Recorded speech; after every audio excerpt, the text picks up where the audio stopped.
ما میدانیم که اسماعیل ابن احمد اساسگذار دولت سامانیا می باشد، لیکن نه همه ما میدانیم که چگونه و این دولت را به ذمه خود گرفت و صاحب استقلال کرد. انا درباره همین نقل میکنیم. سال 875 پس از آن که بخارا به اختیار سامانیان گذشت، نصر یک چون خاندان از خلیل معتمد برای اداره نمودن تمام ماوراءالنهر حجت گرفت. اسماعیل که به منصب والی بخارا قانع نبود، از دادن انداز خراج به سمرقند سر کشیده فعالیت جداخواهی را پیش گرفت. در زد و خورد حربی که سال 888 بین برادران به وقوع آمد، کشتن نصر تارومار گردید. خودش باشد به اسماعیل اسیر افتاد. اسماعیل دورندش برادر کلان خود را رسما یک سردار سلطه ماند، اما عملاً تمام حاکمیت را به دست خود گرفت. بعد وفات نصر دیر نگذشته سلطنت اسماعیل از سال 892 آغاز یافت. بعد جاری گردیدن حاکمیت مطلق نه برهم خوردن جنگ‌های بین خودی اسماعیل به تأمین نمودن بخطری دولت از هجوم دشمنان اجنبی مشغول شد.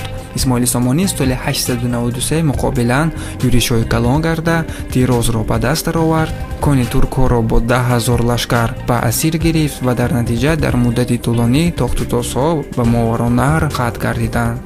تیر ماه سال 899 کشتن لشکرکش اساسی عمر محمد ابن بشر را مغلوب کرد. اسماعیل تمام اسیران را آزاد کرد که این اعیان اشراف و جنگاوران عمر را به خیرگاه گرداند. اسماعیل ماهرانه تدبیر کرد، کشتنان عمر را به محاسبه گرفت و پر تارومار کرد. خود او را اسیر کرده به بغداد فرستاد. در نتیجه دولت سامانیان در شمال تا دره طلس وسعت یافت، در غرب خراسان و بعضی ولایت‌های شمالی و شرقی ایران را به خود همراه کرد. همین طریق در عهد نماینده برجسته سلاله سامانیان، اسماعیل بار نخست بعد استیلای عرب مملکتی از جهت از سیاسی پراکنده را متحد کرد. دولت مقتدر و عملاً از خلافت عرب مستقل و تا اندازه متمرکز به وجود آورد. در مملکت جنگ‌های بین خودی و تاخت‌وتازهای اجنبیان خاتمه شد.